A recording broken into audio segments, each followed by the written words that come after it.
Hello students, इस video में हम पढ़ने जा रहे हैं जो आपका 12th क्लास का सेकंड चैप्टर है इलेक्ट्रोस्टैटिक पोटेंशियल एंड कैपेसिटेंस।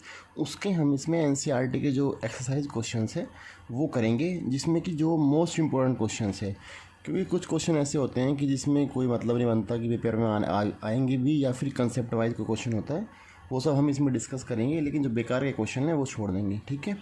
तो अभी हम चलते हैं। पहला क्वेश्चन जो लिखा है यहाँ पे लिखा हुआ है 2 charges 5 cross 10 to the power -8 coulomb and -3 cross 10 to the power -8 coulomb are placed 16 centimetre apart. कि दो चार्ज है आपके पास, एक है आपका 5 cross 10 to the power -8 coulomb का, मान लेते हैं जैसे ये है आपका। यहाँ पे एक चार्ज रखा हुआ है आपका Q1 जिसकी वैल्यू है 5 cross 10 to the power -8 coulomb. दूसरा चार्ज है वो थोड़ा सा दूर लेते हैं, यहाँ पे रखा हुआ है Q2 जिसकी वैल्यू है -3 into 10 to the power -8 coulomb. क्या बोल रहा है कि दोनों रखे हुए हैं 16 सेंटीमीटर पे।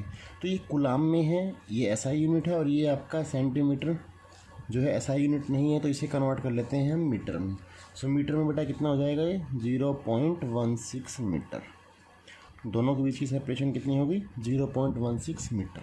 क्या पूछा गया है, at what point on the line joining the two charge is electric potential zero.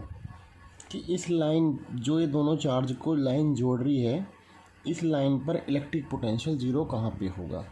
तो बेटा इसके दो चांस बन सकते हैं यहाँ पे। पहला चांस देखते हैं हम। फर्स्ट क्या होगा, सपोज़ करो कि एक पॉइंट हमारा P है यहाँ पे, जो कि इस चार्ज से x सेपरेशन पे है। इस पॉइंट पे हम मान लेते हैं कि भाई पोटेंशियल ज़ीरो है। हमने लेट कर लिया, let at point P electric potential will be zero. कितना होगा, ज़ीरो होगा। जो ये आपका ये चार्ज बनाएगा और जो आपका ये चार्ज बनाएगा, नेट उसका हमने मान लिया ज़ीरो होगा। क्योंकि पोटेंशियल एक स्केलर क्वांटिटी है, तो उसमें डायरेक्शन का तो कोई मतलब ही नहीं बनता इलेक्ट्रिक फील्ड की तरह। तो ये तो डायरेक्टली जुड़ जाएगा, एक स्केलर जैसे जुड़ता है, ठीक है। तो अभी इसकी वजह से हमने माना कि यहाँ पे जो पोटेंशियल होगा तो कितना हो जाएगा, चार्ज Q1 की वजह से, वो मान लेते हैं हमारा V1 हुआ। वो कितना हो गया, एक सिंगल पॉइंट चार्ज की वजह से पोटेंशियल होता है KQ/R, ठीक है। तो यहाँ पे इसकी वजह से कितना हो जाएगा, K into Q1 10 to the power -8 divide by R। R कितना है यहाँ, X है। दूसरा V2 कितना हो जाएगा, इस चार्ज की वजह से। अब ये सेपरेशन कितनी बचेगी, ये बच गया आपका 0.16 माइनस ऑफ X, यहाँ से लेके इस पॉइंट P तक की। तो V2 आपका क्या हो जाएगा, K into -3 cross 10 to the power -8 divide by 0.16 minus X। इतना बन गया। हमने माना है कि इस पॉइंट पे जीरो पोटेंशियल है, इसका मतलब V1 और V2 का जो सम है वो कितना है बेटा, वो ज़ीरो है आपका। दोनों को प्लस पुट कर दीजिए कि V1 प्लस V2 कितना होना चाहिए आपका, ज़ीरो होना चाहिए। ज़ीरो होगा तो this plus this should be equal to zero. ये तो कॉमन आ जाएगा, 10 की पावर -8 कॉमन आ जाएगा। क्या बचेगा, 5 बचा यहाँ पे, 5/x बचा, माइनस के साथ 3/0.16 माइनस x, ये बचा इज इक्वल टू ज़ीरो। क्योंकि यहाँ पे k इंटू 10 की पावर -8 बाहर आ गया, यहाँ से भी k इंटू 10 की पावर -8 बाहर आ गया। तो आपने इसे सोल्व किया, सोल्व करके क्या होगा, ये सारा टर्म कहाँ पहुँच गया, नीचे पहुँच गया, ज़ीरो वैल्यू हो गई इसकी। तो सो आपके पास आ गया 5/x minus 3/0.16 minus of x is equal to zero. इस टर्म को इधर ले जाते हैं, प्लस बन गया। So 5/x is equal to 3/0.16 minus of x। ये इधर मल्टीप्लिकेशन, ये इधर मल्टीप्लिकेशन, क्रॉस मल्टीप्लिकेशन कर लिया आपने। तो x की वैल्यू फाइंड आउट करो।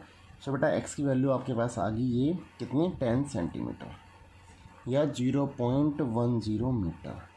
इतनी आई आपकी वैल्यू है कि भाई इस +5 cross 10 to the power -8 coulomb charge से जो आपका पोजीशन होगा वो कितना होगा, 10 सेंटीमीटर होगा, 0.10 मीटर होगा, जहाँ पे पोटेंशियल की वैल्यू नेट कितनी होगी, ज़ीरो होगी।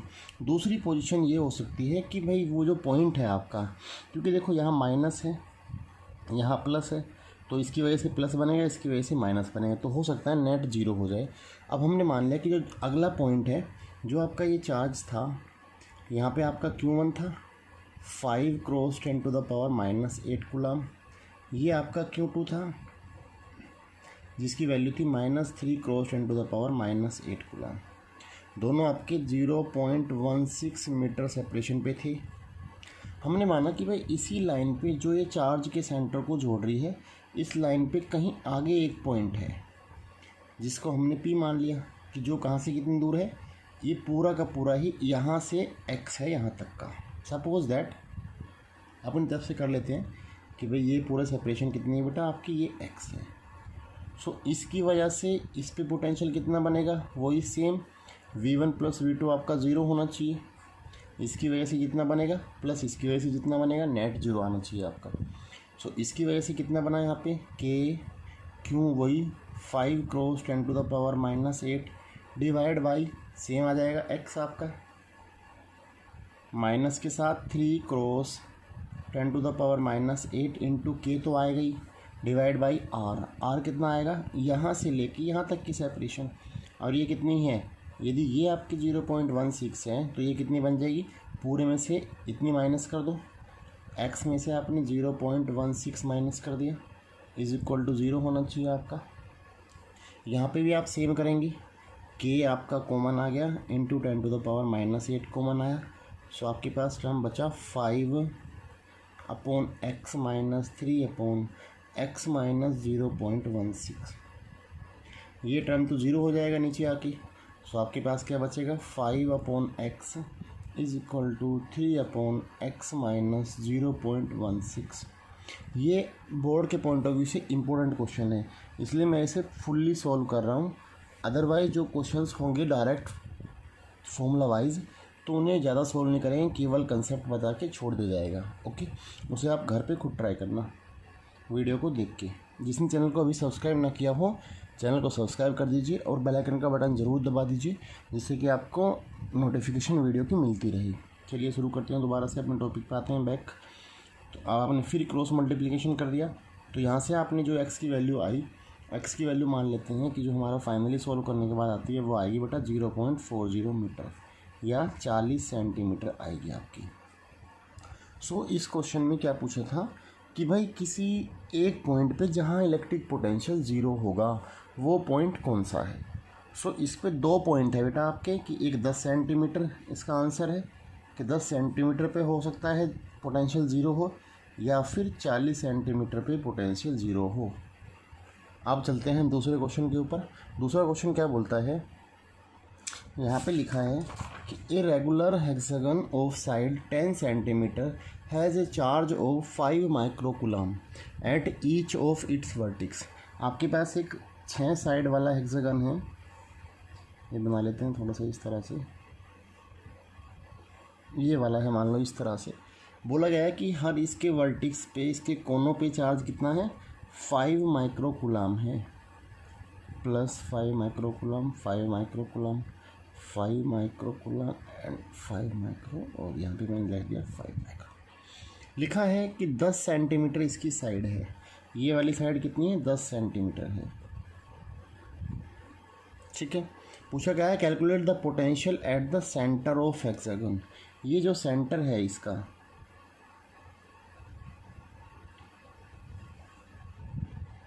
इस पॉइंट पे ओ पे नेट पोटेंशियल पूछा है इन सारे चार्ज की वजह से। तो देखो आपको जब एक सिंगल चार्ज की वजह से निकालते हैं हम, तो वो आता है आपका KQ/R ना। ठीक है, तो अभी हमें क्या करना है, इस चार्ज की वजह से यहाँ कितना बनेगा, इसकी वजह से कितना बनेगा, इसकी वजह से कितना बनेगा, हर चार्ज की वजह से हमें यहाँ निकालना है। और पोटेंशियल कैसी क्वांटिटी है, एक स्केलर क्वांटिटी है, तो हम सबका जो है एडअप कर देंगे। सारे चार्जेस प्लस में है तो नॉर्मल सी बात है, इसका इसका इसका सबका प्लस में आएगा। दूसरी बात कि जो ये सेपरेशन है इसकी रिक्वायरमेंट होगी हमें। आपको गिवन है कि जो साइड है वो कितनी है, 10 सेंटीमीटर है, तो जितना ये होगा उतना ही ये होगा, जितनी ये साइड उतनी ये साइड, जितना ये वाला होगा उतनी ये साइड होगी। इसका मतलब जो आपकी R की वैल्यू आएगी इन ईच केस कितनी बनेगी, 10 सेंटीमीटर बन गई आपकी। इसे मीटर में कन्वर्ट कर लेते हैं, ये आपका बन गया 0.1 मीटर।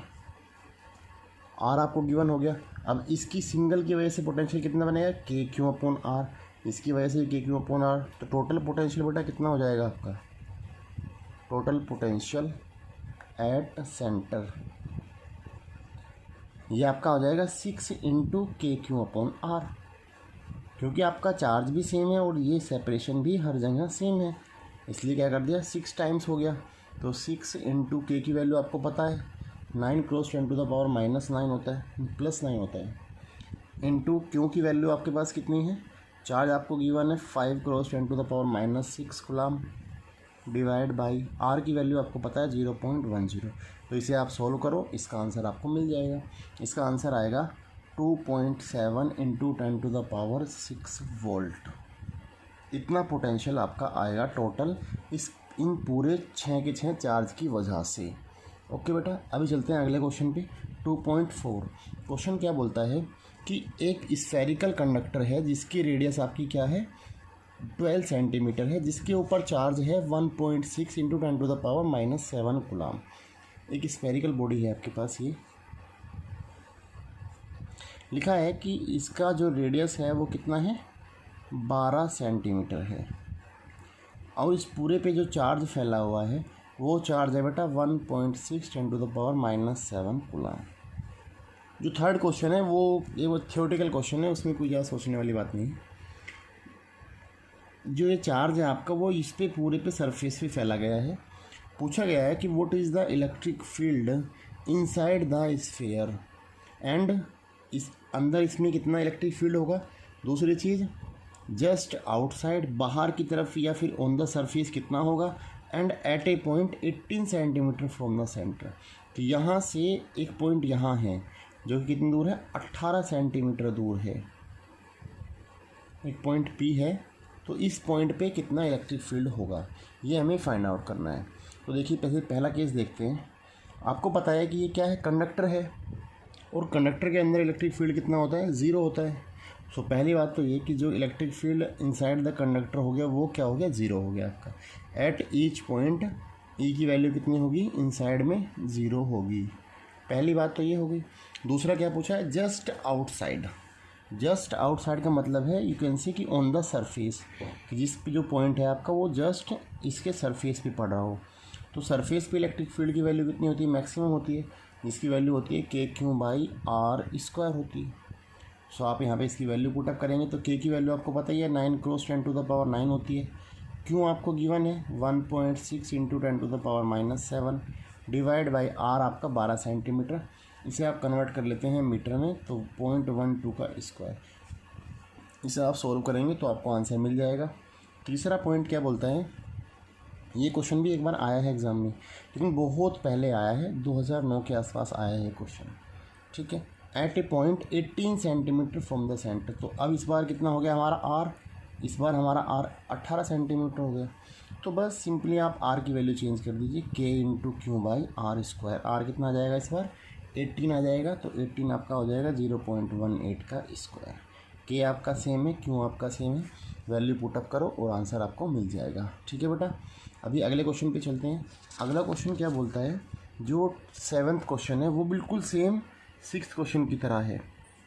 और 6th क्वेश्चन में क्या था आपका, इसमें कैपेसिटर का कॉम्बिनेशन गिवन है। तो पहले वही पेज देख लेते हैं, ये एक्चुअली गलती से दूसरा पेज आ गया है। तो पहले 5th क्वेश्चन करते हैं। 5th क्वेश्चन में लिखा है कि a parallel plate capacitor with air between plates has capacitance 8 picofarad. क्या बोल रहा है कि एक पैरेलल प्लेट कैपेसिटर है जिसके बीच में क्या है, यहाँ पे एयर है आपकी, इसका जो कैपेसिटेंस है वो कितना है 8 पिकोफैरड है। ओके, और आपको पता है कि पैरेलल प्लेट कैपेसिटर का जो कैपेसिटेंस होता है वो होता है बेटा epsilon naught A upon D, जिसकी वैल्यू आपको गिवन है 8 पिकोफैरड। 8 बोले तो 8 cross 10 to the power -12 farad, pico 10 की पावर -12 होता है।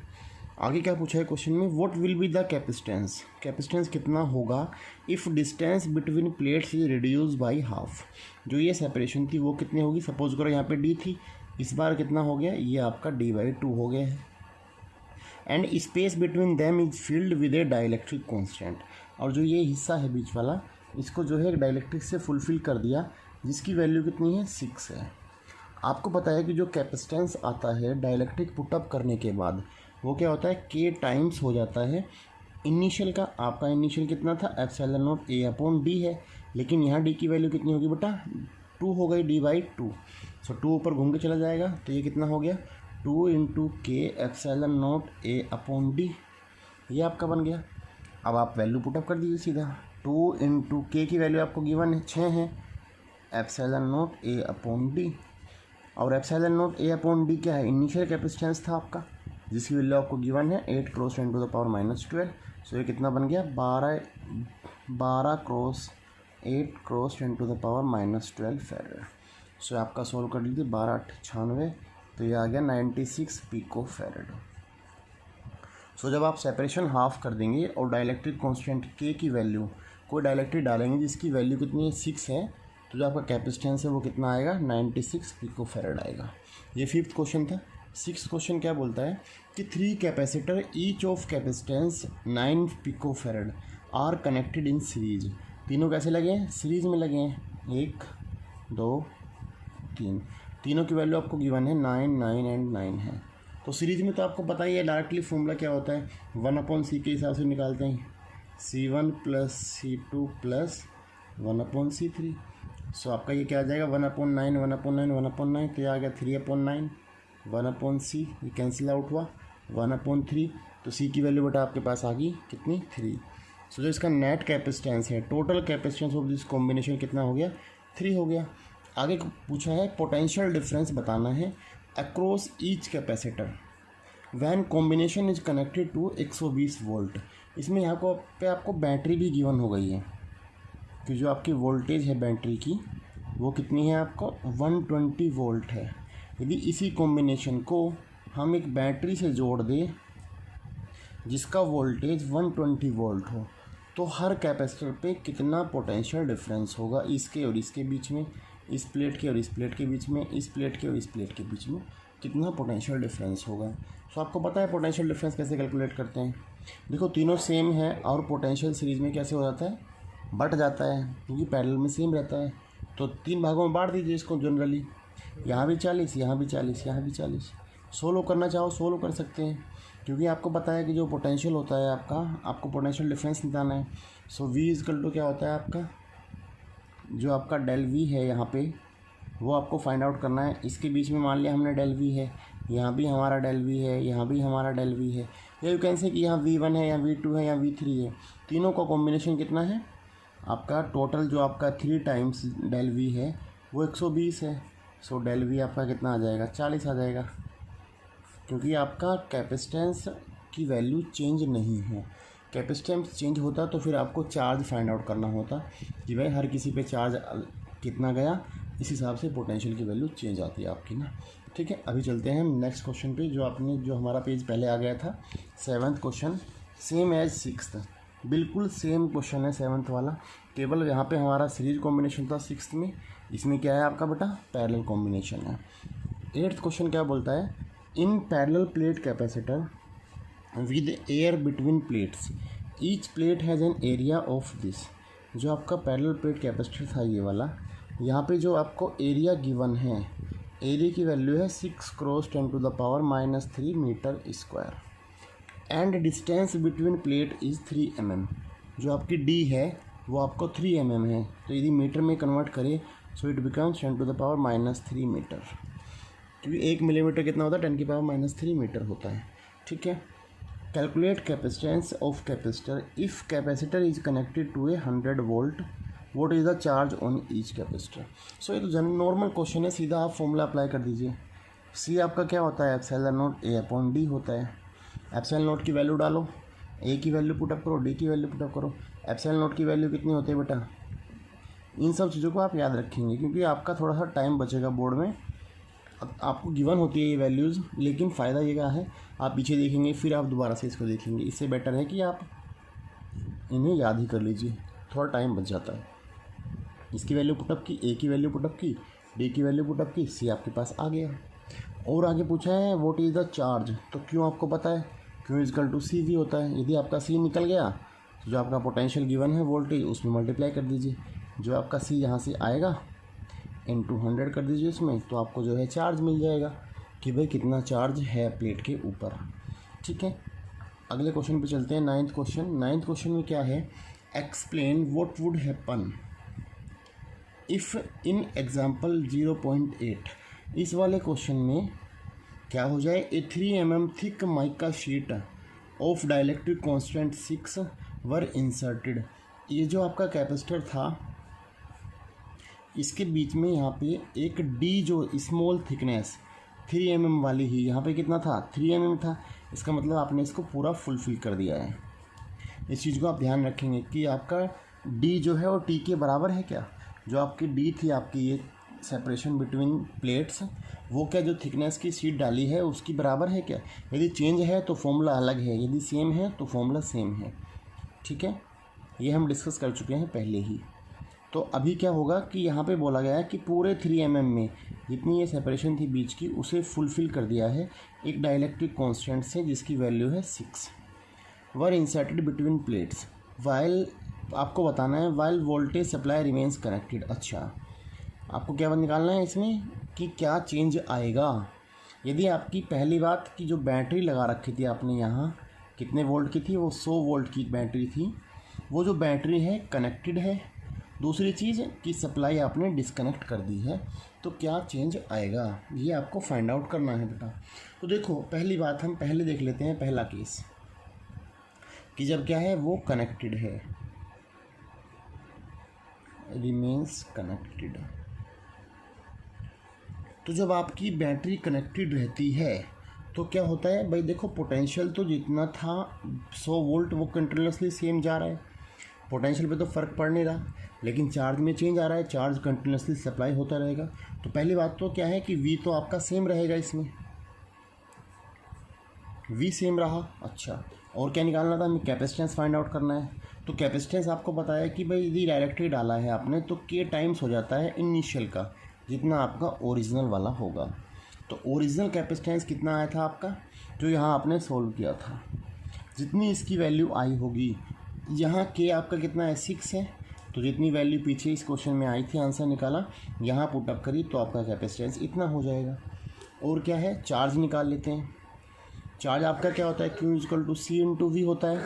देखो V तो सेम है और C आपका क्या हो गया, जो आपका ये वैल्यू आई है, इस वैल्यू को आपने यहाँ पुटअप किया, V को आपने सेम छोड़ा, सो जो आपका चार्ज निकलेगा उतनी वैल्यू का चार्ज हो जाएगा आपका। दूसरी चीज़ उसमें बोला है कि जब आपने बैटरी को क्या कर दिया है, डिस्कनेक्ट कर दिया है, बैटरी जो है बेटा आपने क्या करी, डिस्कनेक्ट कर दी, डिस्कनेक्टेड, बैटरी हटा दी है, तो क्या होगा, पहले कैपेसिटेंस ही देख लेते हैं। कैपेसिटेंस तो डाइलेक्ट्रिक पुटअप कर रखा है, इसलिए K टाइम्स ही रहेगा वो तो। सो जितना आपका वैल्यू आई थी यहाँ पे C की, वो आपने यहाँ पुटअप कर दी, तो C आपको मिल गया। दूसरी चीज़ क्या है हमारी, पोटेंशियल निकाल लेते हैं। पोटेंशियल आपका क्या होगा, उसमें तो सेम था, लेकिन यहाँ आपने बैटरी हटा दी है तो जितना पोटेंशियल गया था वही है, उसी से काम चल रहा है। अब पोटेंशियल निकाल लेते हैं, तो आपको पता है कि V क्या होता है, जब आप कैपेसिटेंस पुटअप करते हैं, जितनी कैपेसिटेंस थी जब आप डाइलेक्ट्रिक पुटअप करते हैं, तो जो पोटेंशियल है वो भी आपका 1/K टाइम्स हो जाता है ओरिजिनल का। यदि जिसने भी मेरी वीडियो पिछले वाली ना देखी हो कि वे जब हम बैटरी को हटा देते हैं या बैटरी को लगा देते हैं तो इन वेरिएबल्स पे, चार्ज पे, पोटेंशियल पे, कैपेसिटेंस पे, एनर्जी पे क्या इफ़ेक्ट पड़ता है, तो वो देख सकता है। लिंक नीचे यहाँ इसमें गिवन है इंट्रोडक्शन में। ओके, सो जो पोटेंशियल होगा जब आप बैटरी को हटा देते हैं, सो क्या होता है 1/K टाइम्स हो जाता है। सो 1/K मतलब कि आपका जो K कितना था आपका 6 है, सो V नोट की वैल्यू जो भी आपका पोटेंशियल है कितना था 100 था। सो आपका काटापीटी करके जो भी आएगा उतना पोटेंशियल आपका रह जाएगा, कितना बनेगा ये 16.6 वोल्ट। अगली बात, बस पोटेंशियल हो गया आपका, ये निकल गया, और C आपका जितना चार्ज आ रखा था वो तो चार्ज तो सेम ही रहता है, इसमें चार्ज इस वाले केस में सेम रहेगा क्योंकि बाहर से चार्ज सप्लाई नहीं हो रहा है। ठीक है, तो ये आपका था 2.9 क्वेश्चन। अगले क्वेश्चन पे चलते हैं। अगला क्वेश्चन क्या बोलता है, 2.10 है, क्या लिखा है यहाँ पे, a 12 picofarad capacitor is connected to a 50 volt battery, how much electrostatic energy is stored. आपको C गिवन है, आपको V भी गिवन है वोल्टेज, तो तो सी और वी में डायरेक्ट फॉर्मूला लगाना है इसमें। तो एनर्जी का फॉर्मूला क्या होता है, हाफ सी वी स्क्वायर होता है। तो जो एनर्जी ऑफ कैपेसिटर है वो होती है half of C V square. तो सी की वैल्यू पुट करो, वी की वैल्यू पुट करो, डायरेक्ट आपको एनर्जी मिल जाएगी। ठीक है, इसे आप खुद सोल्व करेंगे। क्वेश्चन नंबर 11 पे आते हैं। ये क्या बोलता है कि एक 600 पिकोफैरेड कैपेसिटर है जिसे आपने क्या किया, 200 वोल्ट की बैटरी से आपने चार्ज किया। आपके पास क्या है, कैपेसिटर है ये, यहाँ आपने बैटरी लगा रखी है, ये ऐसे है। इसका जो कैपेसिटेंस है वो कितना है, 600 पिकोफैरेड है और इसकी वोल्टेज कितनी है बेटा, 200 वोल्ट है। इसे आपने चार्ज किया बैटरी से, then disconnected from supply and is connected to a another uncharged 600 picofarad capacitor. How much energy loss in this process? देखो पहले आप निकाल लो कि इनिशियली उसके पास एनर्जी है कितनी, क्योंकि उसके बाद ही आप चेंज करेंगे ना। तो इनिशियल एनर्जी तो आपके पास यही है कि जो यू आई है आपका, वो क्या है आपका, हाफ ऑफ सी वन मान लेते हैं इसको, इसे मान लेते हैं आपका वी वन है ये। सो सी वन और वी वन का स्क्वायर, ये आपकी इनिशियल एनर्जी है। हाफ ऑफ सी की वैल्यू 600 है, 10⁻⁻12 इंटू वोल्टेज आपका 200 इंटू 200, ये वैल्यू आपने कैलकुलेट की। इसकी वैल्यू बेटा आती है कैलकुलेशन के बाद 12 क्रॉस 10⁻⁻6 जूल। सो आपके पास इनिशियली इतनी एनर्जी है। अब ये पूछ रहा है कि एनर्जी में चेंज आया, कितना आया। अब देखो ये कैपेसिटर फुल्ली चार्ज है, आपने बैटरी को हटा दिया तो आपका डायग्राम कुछ कैसा बना। ये कैपेसिटर था ऑलरेडी, एक कैपेसिटर आपने यहाँ पे लगा दिया, सेम वाला बोला है, अनदर अनचार्ज कैपेसिटर। ये भी 600 पिकोफैरेड का है और ये वाला भी आपका कितना है, 600 पिकोफैरेड है। तो ये तो फुल्ली चार्ज है, ये आपका अनचार्ज है। तो क्या होगा, यहाँ से करंट जो है सप्लाई होना शुरू होगा, इसमें जाएगा तो इसमें से वोल्टेज चार्ज ट्रांसफ़र होने शुरू हो जाएंगे इसके अंदर, तो ये भी चार्ज हो जाएगा, तो आपका चार्ज बढ़ जाएगा हाफ हाफ। तो क्या होगा, इन दोनों का कुछ एक कब तक चार्ज ट्रांसफ़र होगा, जब तक कि आपका एक कॉमन पोटेंशियल नहीं आएगा। तो पहले आप कॉमन पोटेंशियल को निकाल लीजिए। तो कॉमन पोटेंशियल का फॉर्मूला क्या होगा, आपने पढ़ा हो रीडिस्ट्रीब्यूशन ऑफ चार्ज वाला टॉपिक, तो वहाँ पे जो हमारा कॉमन पोटेंशियल आता है वो आता है C1V1 plus C2V2 divide by C1 plus C2। इस फॉर्मूले से आप जो है कैलकुलेट कीजिए पोटेंशियल को, क्योंकि आपका C1 पता है आपको, ये रहा, C2 आपका ये रहा, V1 आपका सेम ही है 200 वोल्ट 200 वोल्ट। तो आप इसे सोल्व कीजिए, आपके पास जो आंसर आएगा वो कितना आ जाएगा, वो लगभग आपके पास आता है 100 वोल्ट। ठीक है, अब क्या होगा, अब V निकल चुका है, अब आपको फाइनल एनर्जी चाहिए कि भाई एनर्जी फाइनल वाली कितनी बनी। तो आपको पता है कि भाई इसके अंदर भी एनर्जी है, इसके अंदर भी एनर्जी है, तो यहाँ हाफ सी वी स्क्वायर, यहाँ पे भी हाफ सी वी स्क्वायर। तो यहाँ की एनर्जी होगी half of C1 we square, यहाँ की होगी half of C2 we square, क्योंकि आपका V तो सेम ही है दोनों में। जो वोल्टेज है वो कितना है, 100 वोल्ट है आपका। तो C1 डालो, V1 डालो, V2 डालो, इजीली आपको V2 मिल गया। तो ये सारी की सारी वैल्यू आपको मिल गई। सो उसके बाद आपकी जो वैल्यू आती है कैलकुलेशन के बाद वो आनी चाहिए 6 क्रॉस 10⁻⁹ जूल। सो इनिशियली इतनी एनर्जी थी, फाइनल इतनी एनर्जी है। तो बेटा एनर्जी का लॉस कितना हुआ, इनिशियल माइनस फाइनल। सो 12 10⁻⁻9 10⁻�6। जब आप इसे सोल्व करेंगे ये 10⁻6 ही आएगा। जब दोनों को सोल्व करोगे तो कितना आ जाएगा, 12 माइनस 6 आ जाएगा। सो जो आपका एनर्जी का चेंज आया वो कितना आना चाहिए, 6 क्रॉस 10⁻⁻6 जूल।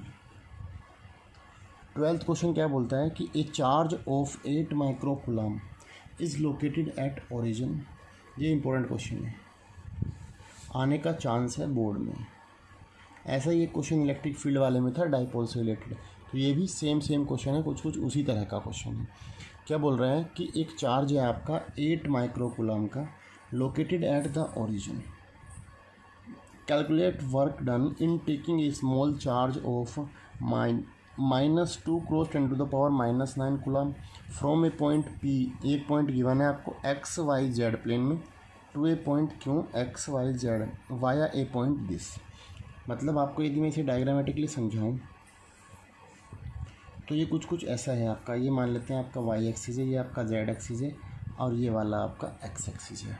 ठीक है, तो ये एक चार्ज यहाँ रखा हुआ है आपका, जिसकी वैल्यू कितनी है 8 माइक्रोकूलम है जो कि ओरिजिन पर है, 8 माइक्रोकूलम चार्ज है, ठीक है।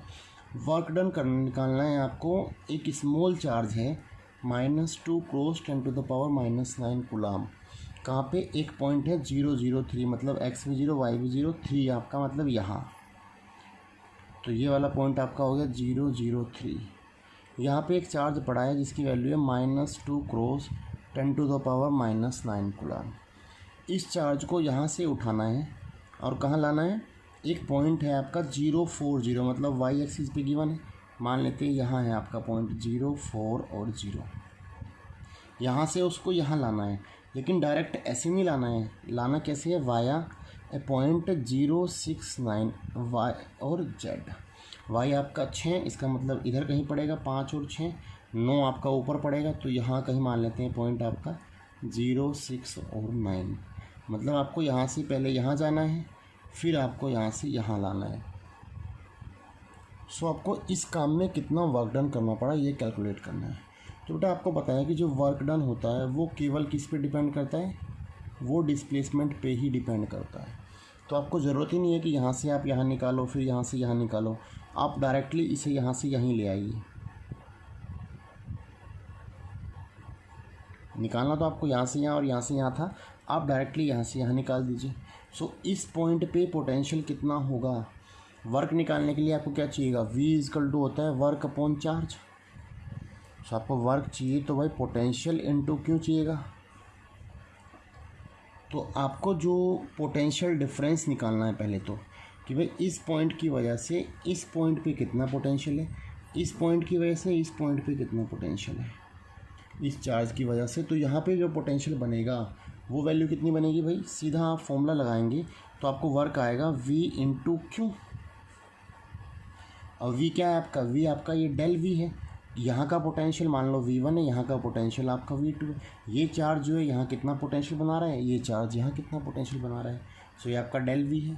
डेल V आपका क्या होगा, पोटेंशियल डिफरेंस है। चार्ज आपको गिवन ही है, कितना लेके आ रहे हैं आप, -2 इंटू 10⁻⁻9 कूलम लेके आ रहे हैं आप चार्ज को। और यहाँ का पोटेंशियल कितना है, ये डेल V क्या है आपका, V1 माइनस V2 है। आप इसको सोल्व कर दीजिए वैल्यू सिंपली, बस V1 की वैल्यू कितनी बनेगी, इस नेट चार्ज जो आपका सोर्स चार्ज है इसकी वजह से यहाँ कितना पोटेंशियल बन रहा है, के क्यू अपॉन के, मतलब 9 क्रॉस 10⁻9 इंटू क्यू। क्यू आपका कितना है 8, ये इसी क्यों ही छोड़ देते हैं क्योंकि दोनों केस में सेम आएगा। क्यों अपॉन आर कितना है, इस वाले केस में आर इतना हो गया, ये कितना है 3 है यहाँ पे, तो आप यहाँ पे 3 डाल देंगे, -1 अपॉन यहाँ पे कितनी वैल्यू आएगी, सेम आपका के आ गया, सेम आपका क्यों आ गया, बस के बाद आर हो जाएगा, कितना चीज़ आएगा यहाँ पे बेटा, यहाँ आ जाएगा आपका 4। ये वैल्यू आपकी 9 ही है, लिख ही देता हूँ इसको मैं। क्यों है आपका ये जो कॉमन आ रहा है उसे बाहर निकाल लीजिए, -9 क्रॉस 10⁻9 बाहर आ गया। क्यों आपका चार्ज भी बाहर आ गया, चार्ज की वैल्यू कितनी है 8 माइक्रोकूलम है, सो 8 इंटू मिली है, एक्चुअली मिली मतलब 10⁻³ अंदर क्या बच गया आपके पास 1/3 -1/4। सो 1/3 1/4 का एलसीएम आ गया 12, 1/12। सो देखो 10⁻³ तो कट गया, तो यहाँ पे जितना सोल्व होने के बाद जो आपको वैल्यू आएगी बेटा तो वो आपकी आती है, इसे आप सोल्व करेंगे तो 1/12 बनेगा। सो ये बनता है 1.2 जूल, ये आपका फाइनल आंसर आता है। इस क्वेश्चन के बोर्ड में आने के चांस है, ये बहुत इंपॉर्टेंट क्वेश्चन लग रहा है मेरे को भी, तो ये आ सकता है, इसलिए बेटा आप इसे अच्छे से स्टडी करेंगे इस क्वेश्चन को, ठीक है। अभी चलते हैं अगले क्वेश्चन के ऊपर। अगला क्वेश्चन क्या बोलता है, 13th क्वेश्चन है, लिखा है a cube of side B has a charge Q at each of its vertex. एक क्यूब है आपके पास, ये आपका क्यूब है एक, ठीक है। बोल रहा है कि इसकी जो साइड है वो बी है, हर साइड इसकी बी है और इसके हर कोने पे चार्ज रखा हुआ है स्मॉल क्यू। आपको पोटेंशियल एंड फील्ड बताना है एट द सेंटर। सेंटर पे इस पूरे जितना चार्ज यहाँ रखा है इसके वर्टिक्स पे, उनकी वजह से कितना फील्ड बन रहा है और कितना पोटेंशियल बन रहा है वो बेटा हमें कैलकुलेट करना है। तो पहले हम देखते हैं इलेक्ट्रिक फील्ड। Electric field. देखो बेटा, इलेक्ट्रिक फील्ड के लिए आपको क्या चाहिए, आपको आर चाहिए ना, लेकिन आपका यहाँ बोला गया है कि भाई हर जगह चार्ज तो सेम ही है, और ये सेंटर पे बोल रहा है तो, और चार्ज का जो साइन है वो भी क्या है, पॉजिटिव ही है, चार्ज का साइन चेंज नहीं है। यदि इसकी वजह से इलेक्ट्रिक फील्ड बनेगा तो सेंटर पे किधर जाएगा, अवे फ्रॉम द चार्ज जाएगा, इस तरफ गया। जो इसकी वजह से बनेगा तो वो इधर चला जाएगा, इसकी वजह से फील्ड बनेगा वो इधर जाएगा, इसकी वजह से इधर जाएगा, इसकी वजह से इस तरफ, इसकी वजह से उस तरफ। तो नेट पोटेंशियल, नेट फील्ड कितना आएगा आपका, इधर इधर, ये ऐसे, ये ऐसे, ये ऐसे, ये ऐसे, ये भी इक्वल है, ये भी इक्वल है, सारे आपस में इक्वल है और सारे कैंसिल आउट कर रहे हैं। सो नेट फील्ड तो आपका आना चाहिए बेटा electric field 0। So electric field तो आपका बनेगा ही नहीं। बात करते हैं पोटेंशियल के ऊपर। सो पोटेंशियल पे क्या होता है आपका, पोटेंशियल का फॉर्मूला आपको पता है क्या होता है, के क्यू बाई आर होता है। और आर क्या है कि एक पर्टिकुलर चार्ज से सेंटर से ये डिस्टेंस, और ये डिस्टेंस कितनी होती है, separation from centre to any charge. इसका फॉर्मूला आप याद रखेंगे, ये होता है आपका √3/2 टाइम्स जितनी साइड ऑफ क्यूब है आपकी जो गिवन है, ये होता है इसका। सो √3/2 इंटू साइड कितनी है आपके पास, साइड आपकी बी है, सो ये आपका बन गया √3/2b। सो आपका नेट पोटेंशियल कितना बनेगा, इसकी वजह से जितना बना, फिर इसकी वजह से, इसकी वजह से, इसकी वजह से, तो 6 टाइम्स हो जाएगा। सो आपका पोटेंशियल हो गया। लेकिन कितने फेस है इसमें, बात एक और भी तो है, कितना होगा इसमें, 8 होंगे ना, जितने वर्टिक्स होंगे आपके। सो 8 क्रॉस 10⁻, जो भी आपकी वैल्यू आ जाएगी, जो आपका पोटेंशियल होगा, V0 मान लेते हैं। सो 8 क्रॉस V0 की वैल्यू क्या होगी, KQ/R। सो 8 क्रॉस K की वैल्यू आपको पता है 9 क्रॉस 10⁻9। Q की वैल्यू आपको गिवन है, चार्ज आपको Q ही गिवन है, R आपका हो जाएगा √3/2 ऑफ B। इसे आप सॉल्व करिए, आपके हाथ में आंसर आ जाएगा। तो ये था आपका 2.13। अभी चलते हैं सीधा क्वेश्चन पे 2.19। 2.19 क्या बोलता है कि if one of the 2 electrons of A hydrogen molecules is remove.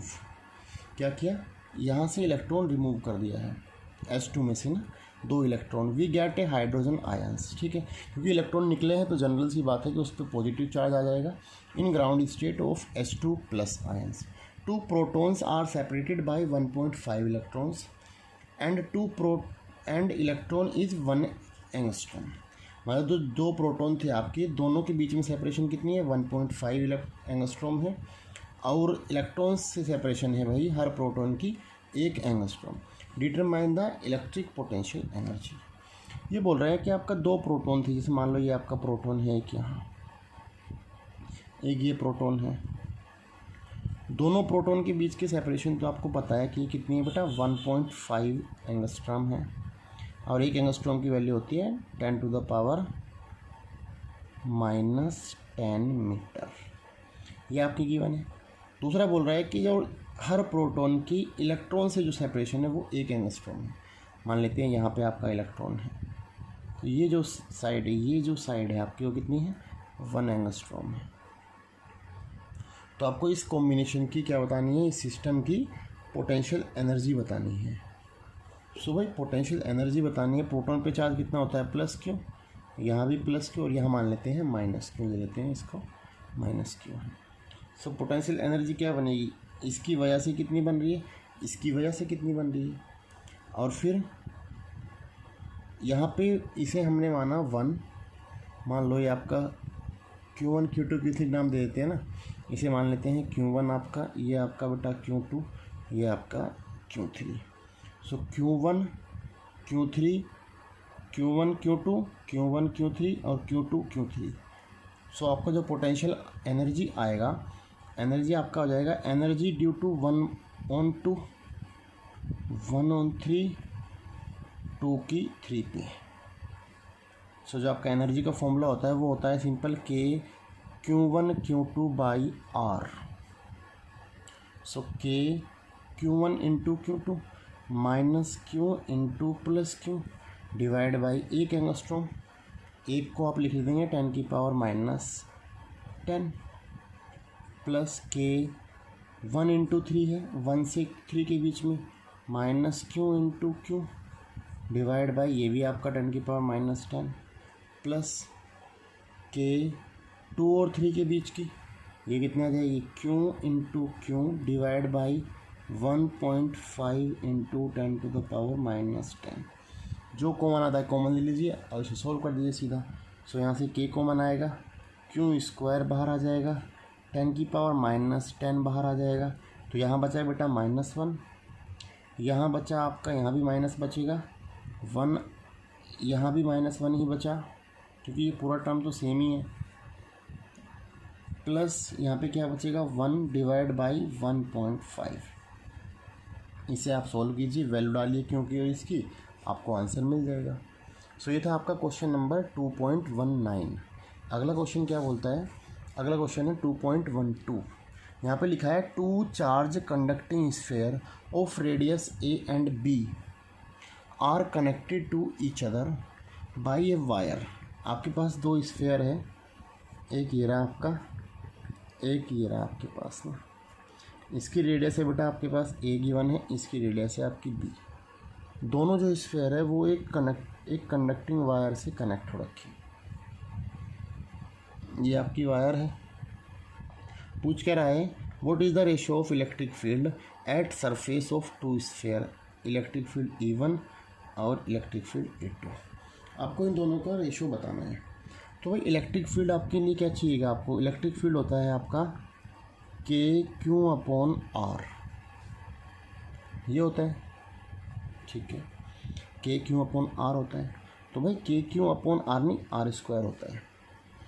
तो KQ/R² से कैसे इलेक्ट्रिक फील्ड निकलेगा, तो आपको चार्ज तो पता ही नहीं है। तो पहले आप एक काम करें, चार्ज निकाल लेते हैं कि भाई चार्ज कितना है, क्योंकि यहाँ पे आपको चार्ज चाहिएगा। तो चार्ज के लिए क्या करेंगे, ये देखो R तो आपका ये A हो जाएगा, दूसरे केस में R यहाँ पे B हो जाएगा। सो आपको लेकिन क्या चाहिए, क्यों चाहिए ना। मान लेते हैं यहाँ इसकी वजह से इलेक्ट्रिक फील्ड बन रहा है KQ1/Q2/R1, इसकी वजह से बन रहा है इलेक्ट्रिक फील्ड KQ2/R2²। दोनों को रेशो हमें निकालना है, E1/E2 हमें फाइंड आउट करना है। सो KQ1 डिवाइड बाई R1 आपका हो गया A², पूरे के डिवाइड में KQ2/R2 हो गया आपका B²। तो ये तो कट ही गया, ये घूम के ऊपर चला गया। सो आपके पास आ गया B²/A² इंटू Q1/Q2। देखो अब आपको Q1 और Q2 का रेशो चाहिए, तो वो हम कैसे निकालेंगे। आपको पता है कि जो चार्ज होता है आपका Q क्या होता है, Q = होता है C/V। जब आप क्या करते हैं, बैटरी को इसे आपस में 2 स्फीयर कनेक्ट करते हैं, तो आपका चार्ज का फ्लो होता है। और चार्ज का फ्लो कब तक होता है, जब तक कि सेम पोटेंशियल ना आ जाए ना। सो जो इनका चार्ज आएगा आफ्टर कनेक्टिंग, तो वो कितना बनेगा C1/V आ गया। दूसरा जो चार्ज आएगा दूसरी बॉडी पे, वो कितना हो जाएगा C2/V हो जाएगा। सो यदि हम दोनों को डिवाइड करें तो V कैंसिल आउट हुआ। सो ये आपके पास आ गया C1/C2। और C1 क्या है, कैपेसिटेंस। कैपेसिटेंस कितना है आपको, रेडियस गिवन है लेकिन यहाँ पे आपको, तो जो आपका C होगा वो क्या बनेगा आपका, यहाँ पे आपको रेडियस गिवन थी कि इसकी रेडियस A है, इसकी रेडियस B है, तो जो इसका कैपेसिटेंस बनेगा, आपको पता है कि एक कैपेसिटेंस किसी भी उसका कितना होता है 4πε0R होता है। एक स्फेरिकल कैपेसिटर का जो कैपेसिटेंस है वो होता है 4πε0R। सो इसका कितना बन जाएगा 4πε0A हो गया, दूसरे का कितना बन जाएगा बेटा 4πε0B हो गया। दोनों को रेशियो कैलकुलेट करोगे तो वो कितना बनेगा A/B आ गया आपका ये। इसका मतलब जो आपका चार्ज है, जो चार्ज का रेशियो है वो भी कितना आ गया A/B आया। इस वैल्यू को उठा के आप यहाँ पुटअप कर दीजिए। सो आपके पास जो इलेक्ट्रिक फील्ड का रेशियो आएगा वो आपका आ गया B² divide by A² multiply by Q1/Q2 A/B। एक B से B कटा, एक A से A कटा, सो ये आ गया B/A। ये आपका फील्ड का रेशियो होगा यदि आप 2 स्फीयर को जिनकी रेडियस A1 और A और B है उसे आप एक वायर से कनेक्ट कर देंगे तो। ठीक है, अभी चलते हैं नेक्स्ट क्वेश्चन के ऊपर। नेक्स्ट क्वेश्चन क्या बोलता है, 21st क्वेश्चन है ये आपका NCERT का। इसमें लिखा है 2 charges -Q and +Q are located at point 0 0 minus A and 0 0 plus A. ठीक है, आपके दो चार्जेस गिवन हैं, इसे हम डायग्रामेटिकली देखें तो ये इस तरह बनेगा कुछ। ठीक है, कहाँ गिवन है आपको, ये आपका जेड एक्सिस है, ये भी आपका जेड ही है।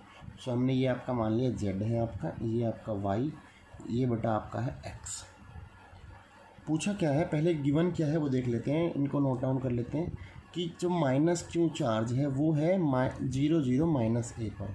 इसका मतलब इस जगह पर 0 0 माइनस ए पे आपका यहाँ पे कितना चार्ज है, माइनस क्यू चार्ज लोकेटेड है। ठीक है, और 0 0 प्लस ए यहाँ ले लेते हैं, 0 0 ए पे आपका चार्ज कितना है, यहाँ आपका ये प्लस क्यू चार्ज है इस पॉइंट पे। तो ये सेपरेशन भी ए है और ये वाली सेपरेशन भी ए है। मतलब हम कह सकते हैं कि ये दो जो पूरे चार्जेज है दोनों, वो एक पूरा कॉम्बिनेशन डायपोल की तरह ट्रीट कर रहा है। ए टू ए होगी, यहाँ भी चार्ज सिर्फ प्लस का, यहाँ माइनस का, तो ये पूरा एक डायपोल बन गया। ठीक है, आगे क्या पूछा है, what is the potential at a point 0 0 Z and X Y 0। आपको पहले निकालना है नंबर 1 पार्ट कि भाई पोटेंशियल आपको फाइंड आउट करना है कौन से वाले पे, 0 0 जेड पे। जेड कहाँ पड़ेगा भैया आपका, 0 0 जेड, लेकिन आपको ये पता नहीं है कि जेड ज़्यादा है, आर ज़्यादा है कि क्या ज़्यादा है आपका, जेड ज़्यादा है ए से या फिर कम है। तो हमें यहाँ पे ये नहीं पता है कि भाई जो जेड की वैल्यू है वो ए के रेस्पेक्ट में कितनी है। सो हम यहाँ पे दो केस मान लेते हैं कि भाई पहला केस तो ये कि जो आपका जेड है 0 0 जेड, वो मान लेते हैं इस पॉइंट से यहाँ पर है। मतलब जो आपका डायग्राम बनाया जाए वो कुछ इस तरह का बनाया जाए। यहाँ आपका पॉइंट था ये 0 0 ए, और ये वाला जो चार्ज है आपका वो है 0 0 माइनस ए पर है आपका। ये आपका माइनस क्यू चार्ज है बेटा, ये आपका प्लस क्यू चार्ज है। पहला केस मैंने मान लिया कि भाई आपका पॉइंट कहाँ है, यहाँ है 0 0 जेड, तो यहाँ से लेके यहाँ तक की सेपरेशन जेड है। सो इस चार्ज की वजह से यहाँ पोटेंशियल कितना बनेगा और इस चार्ज की वजह से यहाँ पोटेंशियल कितना बनेगा। यदि मैं प्लस क्यू की वजह से निकालता हूँ तो पोटेंशियल आपका आ गया के क्यू, जो आपका क्यू गिवन है, डिवाइड बाई आर। आर कितनी होगी, ये वाली केवल सेपरेशन, और ये कितनी हो जाएगी, ये पूरी जेड है और ये ए है। सो कितनी बन गई, जेड माइनस ए बन गई। V2 कितना आ जाएगा, इस चार्ज की वजह से, इस चार्ज की वजह से इस पॉइंट पे पोटेंशियल वो आपका के आ गया, और ये आपका minus Q divide by R. अब आर कितना बनेगा, ये आपका ए है और ये आपका जेड है। सो ए प्लस जेड या जेड प्लस ए आ गया आपका। सो जो नेट पोटेंशियल बन गया बेटा वो आपका हो गया के बाहर क्यू बाहर 1/जेड माइनस ए, माइनस साइन के साथ 1/जेड प्लस ए। इसको आप सोल्व आउट करिए, आपके पास जो फॉर्मूला आ जाएगा वो क्या बनेगा, के क्यू जेड माइनस ए इधर, जेड प्लस ए इधर, Z plus A minus Z plus A divide by Z square minus of A square. जो कटता है काट दीजिए, ये कट गया आपका, 2a आ गया यहाँ पे, तो ये आपका बन गया के Q 2a divide by Z square minus of A square. 2a क्यों आपका p होता है, सो जो आपका पोटेंशियल आ गया वो आ गया के P by Z square minus of A square. जब आपने पॉइंट कहाँ माना, ऊपर माना है। यदि मैं इस वाले पॉइंट को 0 0 जेड को इसके पास मान लेता हूँ, यहाँ पे मान लूँ, यहाँ पे मान लूँ, तो भी सेम तरीका रहेगा, बस केवल ये आर की वैल्यू चेंज हो जाएगी। ओके, दूसरे पॉइंट पे पूछा था एक्स वाई 0। तो देखो एक्स वाई 0 कहाँ पड़ेगा भाई, एक्स वाई प्लेन में पड़ेगा, मतलब कि इधर कहीं पड़ेगा, इस वाले में, इस वाले में। तो यार ये तो पूरा जेड है, ये जेड पे है, तो एक्स वाई प्लेन तो इसकी परपेंडिकुलर ही आएगा। यदि परपेंडिकुलर आ रहा है सो परपेंडिकुलर पोटेंशियल कितना होता है, 0 होता है। सो सेकंड वाले केस में एक्स वाई और 0 वाले पे क्या हो जाएगा, पोटेंशियल की वैल्यू 0 हो जाएगी, क्योंकि आपके जो पॉइंट्स है वो कैसे है, परपेंडिकुलर है इस डाइपोल के, और डाइपोल पे जो पोटेंशियल है वो कितना होता है, 0 होता है। अगली बात सेकंड क्या है, obtain dependence of potential on distance R from the origin. बोल रहे हैं कि जो पोटेंशियल है वो आर पे कैसे डिपेंडेंट है, इन्वर्सली है, स्क्वायर है, ये किस तरीके से है आपका। सो आप देख लीजिए फॉर्मूले से आपके पास क्या आ रहा है यदि हम दोनों क्वेश्चन में देखें इस पे और इस पे, आर को हमने मान लिया जेड है आपका आर, ठीक है, जो ए से ज़्यादा पर है, मतलब कि यहाँ है या फिर नीचे होगा आपका ना। तो आपका फॉर्मूला कितना बना था आपका, ये फॉर्मूला आया था नीचे के क्यू 2a/z² माइनस ए स्क्वायर। तो इसे हम थोड़ा सा यहाँ पे लिख लेते हैं कि जो आपका पोटेंशियल है वो कितना आया, प्लस और माइनस दोनों केसेस में आएगा। यदि हम नीचे लेंगे तो माइनस आएगा, ऊपर ले रहे हैं तो प्लस में आ जाएगा। सो ये आपका आ जाता है, मान लेते हैं के पी डिवाइड बाई जेड की वैल्यू आपने आर ले लिया यहाँ पे, so it becomes r² minus A square. ये आपका आ रहा है। सो आप यहाँ से देख सकते हैं कि आर के साथ कैसा रिलेशन है, डायरेक्टली 1 में है, तो 1/r² है। इसका मतलब आपका कैसे है, 1/r² के साथ इन्वर्सली है। जितना आर बढ़ेगा उतना ही पोटेंशियल घटेगा, ठीक है। थर्ड में क्या पूछा है, how much work done in moving a small charge from 500 to -700। देखो ढंग से क्वेश्चन को देखा जाए तो बोल रहे हैं 505 क्या एक्स एक्सिस पे पड़ेगा और -7 भी एक्स पे पड़ेगा। तो इसका मतलब ये आपको चार्ज को ऐसे ट्रांसफ़र करना है, यहाँ से यहाँ ले जाना है। तो ये कैसे आ रहा है, इस डायपोल के परपेंडिकुलर है। सो इसका मतलब वर्क की वैल्यू कितनी आ जाएगी, 0। तो ये था बेटा आपका एक इम्पोर्टेंट क्वेश्चन है, ये भी 21st क्वेश्चन। अगले क्वेश्चन पे चलते हैं। अगला क्वेश्चन है आपका 23 क्वेश्चन है। 23rd क्वेश्चन क्या बोलता है, बस इसके बाद एक और पेज है आपका, 25th क्वेश्चन लास्ट होगा। सो 23rd क्वेश्चन क्या बोलता है, and technician required A capacitance of 2 microfarad. एक टेक्नीशियन है जिसको 2 माइक्रोफेरेड कैपेसिटेंस चाहिए एक सर्किट के अक्रॉस, और पोटेंशियल डिफरेंस चाहिए 1 किलोवोल्ट का। कितना चाहिए उसको, पोटेंशियल डिफरेंस चाहिए 1 किलोवोल्ट का, 1 किलोवोल्ट चाहिए आपको। और जो आपका कैपेसिटर चाहिए, आपका कैपेसिटेंस वो चाहिए उसको 2 माइक्रोफेरेड का। लेकिन उसके पास क्या है, एक large number of 1 microfarad capacitor available है। 1 माइक्रोफेरेड के बहुत सारे कैपेसिटर अवेलेबल है, each of which can with stand A potential difference of not more than 400। हर किसी का जो पोटेंशियल डिफरेंस है वो 400 वोल्ट से ज़्यादा नहीं है। तो आपको एक सूटेबल अरेंजमेंट बताना है कि भाई वो किस तरीके से मिनिमम नंबर ऑफ कैपेसिटर्स को कितने लगाने होंगे, कि वो सीरीज़ में इतने लगा दे, इतने पैरेलल में लगा दे, कि आपको एक कॉम्बिनेशन मिल जाए कि जिसमें आपका नेट पोटेंशियल 1 किलोवोल्ट आ जाए और आपका कैपेसिटेंस भी कितना आ जाए, 2 माइक्रोफेरेड आ जाए। सो इसमें आपका क्या है, एक पूरा अरेंजमेंट दिखाना है आपको कि सीरीज और पैरेलल में वो कितने कितने लगाए, कि आपको नेट कितना बने, ये बने या फिर ये बने। सो हम मान लेते हैं कि भाई जो आपका ये कॉम्बिनेशन है जिसमें आपको कैपेसिटेंस लगाने हैं सीरीज और पैरेलल में, हमने मान लिया कि भाई जो ऐसे कैपेसिटर लगे हैं इस तरीके से, ये सीरीज में है आपके, ये आपके मान लिया हमने कि ये n कैपेसिटर रिक्वायरमेंट है। हमें इसकी वैल्यू नहीं पता अभी, n कैपेसिटर है। और जो ऐसे लगे हैं कि भाई ये आपका हो गया, एक ये हो गया, आपका ये हो गया, तो इसके साथ में ये सारे पैरेलल हो गए, इनका एक कॉम्बिनेशन आएगा, फिर इनका कॉम्बिनेशन आएगा, तो ये आपका पैरेलल में आ गया। सो इस तरीके से क्या है, m कैपेसिटर लगे हैं आपके, ठीक है। इस तरह से n जो है सीरीज़ में है, m आपके लगे हैं पैरेलल में, ठीक है। अभी हमें निकालना है कि भाई n की वैल्यू कितनी है और m की वैल्यू कितनी है। अब आपको एक बात पता है कि भाई जो कैपेसिटेंस है वो कितना है, जो पोटेंशियल है वो 1 का 400 वोल्ट है, उससे ज़्यादा नहीं है। सो भाई यदि आपके n कैपेसिटर सीरीज़ में लगे हो, सो आपका जो पोटेंशियल डिफरेंस आएगा अक्रॉस ईच कैपेसिटर के अक्रॉस पोटेंशियल डिफरेंस कितना आता है सीरीज़ में, क्योंकि सीरीज़ में क्या होता है, बढ़ जाता है पोटेंशियल किस में सेम रहता है, पैरेलल में सेम रहता है। तो यदि बढ़ गया तो क्या होगा, 1 पे 400 जा रहा है, तो n कैपेसिटर है आपके, तो कितना हो गया, टोटल आपको कितना बनाना है, उसको बनाना है 1 किलो वोल्ट। इसका मतलब 1000 वोल्ट डिवाइड बाई n होना चाहिए आपका, और जो कि आपको कितना गिवन है, 400 गिवन है आपका। सो n की वैल्यू कितनी आ गई बेटा, यहाँ से आपकी l की वैल्यू आ गई आपकी 2.5 तो होता नहीं है। सो आपका n कितना आ गया, 3 आ गया, इसे आप 3 ले लीजिए। सो 3 कैपेसिटर तो आपको सीरीज़ में लगाने पड़ेंगे। दूसरा कि भाई पैरेलल में कितने चाहिए। अब आपको एक बात और पता है कि जो उस पूरे कॉम्बिनेशन का इक्विवेलेंट होगा, इक्विवेलेंट कैपेसिटेंस ऑफ कॉम्बिनेशन कितना हो जाएगा, पूरे कॉम्बिनेशन का, इसका सीरीज़ का और इसका पैरेलल का भी। सो वो कितना बनना चाहिए आपका m/n, कितना आना चाहिए, वो आपका 2 है, क्योंकि आपको नेट कैपेसिटर गिवन है, आपको कितने बनाना है उसको 2 माइक्रोफैड बनाना है नेट। सो m/n, तो m की वैल्यू यहाँ से निकल जाएगी 2 × n, तो ये आपका 6 आ गया।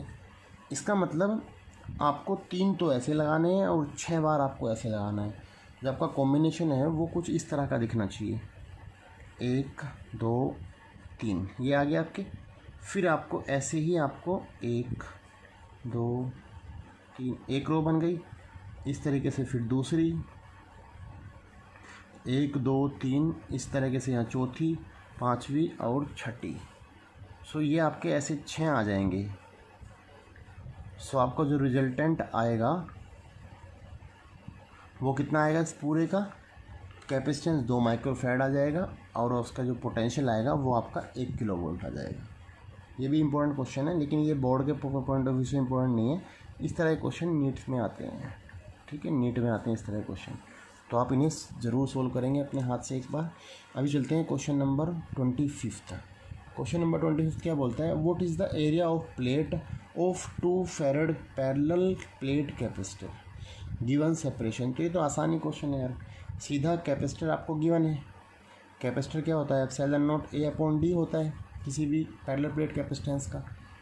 सो यदि आपको एरिया फाइंड आउट करना है तो क्या हो जाएगा, C × d/ε0 हो गया।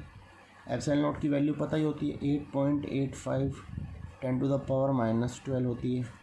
C की वैल्यू पता है, D की वैल्यू पता है। सो ये तो आप इजीली कैलकुलेट करके इसका आंसर फाइंड आउट कर लेंगे। अभी लास्ट क्वेश्चन पे चलते हैं, जो कितना है आपका 25वां क्वेश्चन है, इसके बाद कोई क्वेश्चन नहीं है, ठीक है। तो ये क्वेश्चन क्या बोलता है कि obtain equivalent capacitance of network shown in figure this for a 300 voltage supply, determine charge and voltage across each capacitor. पूछ रहा है कि आपके पास एक कॉम्बिनेशन गिवन है यहाँ पे इस तरीके से, यहाँ C1 है, ये C2 है, ये C3 है और ये C4 लगा रखा है, लेकिन जो बैटरी है वो कहाँ लगा रखी है, A और B यहाँ पर पॉइंट है, बैटरी यहाँ लगा रखी है, ये कनेक्शन टूटा हुआ है। सो आपको पहले तो निकालना है कि इक्विवेलेंट कैपेसिटेंस कितना है। तो आप पहले इसमें ये देखिए कि कौन सा सीरीज में है और कौन सा पैरेलल में है। आसान तरीका ये है कि पहले आप ऊपर का सोल्व कर लीजिए। देखो ये वाला और ये वाला कैसे हैं आपके सीरीज में है, तो इनको सीरीज में निकाल लीजिए। यदि आप इनको सीरीज में कैलकुलेट करेंगे तो इनका जो सर्किट ट्रांसफॉर्म होगा वो कितना होगा, ए ये पॉइंट है आपका, इन दोनों की जगह एक ही आ जाएगा ए बी पॉइंट पे। ऊपर वाला आपने अभी छेड़ा ही नहीं है C1, ये आपका C4 यहाँ पे है ही ऑलरेडी, और यहाँ आपकी बैटरी है ये कितना आ गया, C इक्विवेलेंट आ गया। ये दोनों सीरीज में है, तो सीरीज में कैसे जुड़ता है, 1/C equivalent equal to 1/200 plus 1/200, तो ये आ गया बेटा 2/200, ये कट के 1/100। सो जो आपका C इक्विवेलेंट आया वो आपका आ गया 100 माइक्रोफैरड। पिको गिवन है 100 पिकोफैरड। सो इसकी वैल्यू कितनी आ गई, 100 आ गई, इसकी ऑलरेडी 100 है और इसकी भी 100 है। अब देखो ये जो ऊपर का सिस्टम है ये दोनों आपके पैरेलल में है। सो इनको सीधी पैरेलल में जोड़ के करें तो सर्किट ट्रांसफॉर्म कैसे हो गया, ये ए पॉइंट है आपका, इन दोनों की जगह मैंने एक यहाँ लगा दिया, ये आपका बी पॉइंट आ गया। यहाँ आपकी बैटरी है कितने वोल्ट की, 300 वोल्ट की है, यहाँ एक है आपका, और ये इस तरीके से हो गया आपका। सो जो इसकी वैल्यू आई C' इक्विवेलेंट, ये दोनों पैरेलल में है, तो C' इक्विवेलेंट पैरेलल में कैसे जुड़ता है, डायरेक्ट जुड़ते हैं। सो 100 + 100 ये कितना हो गया बेटा आपके पास 200 पिकोफैरड आ गया आपका। तो इसका कितना है वैल्यू, 200 पिकोफैरड आई। नीचे वाले कितनी है, 100 पिकोफैरड है। सो अब ये दोनों कैसे हैं, अब ये दोनों सीरीज में हैं आपके, ये दोनों की सीरीज में हैं, तो नेट को कैपेसिटेंस कितना आ जाएगा, 1/C इक्वल टू 1/200 प्लस 1/100। क्योंकि ये कनेक्शन टूटा है ना बीच में से, इसलिए सीरीज में है, जुड़े होते तो फिर पैरेलल में होते, तो 1/100। तो ये कितना आ गया, 200 × 100 डिवाइड बाई, उल्टा कर देते हैं इसको।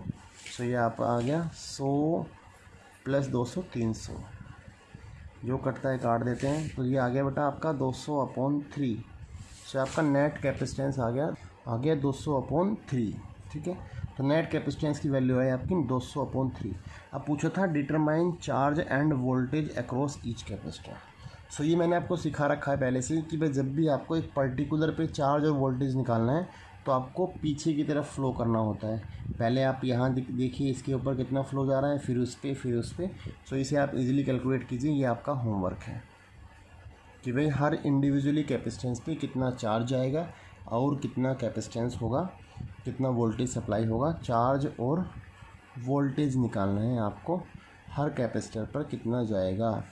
ये आपका होमवर्क है। इसका जो आपका आंसर आएगा वो आप जो है कमेंट सेक्शन में कमेंट में मैसेज करेंगे। तो ये थी आज की हमारी वीडियो कैसी लगी लाइक ज़रूर करें, चैनल को सब्सक्राइब करें और बेल आइकन का बटन ज़रूर दबाएं। Thank you so much.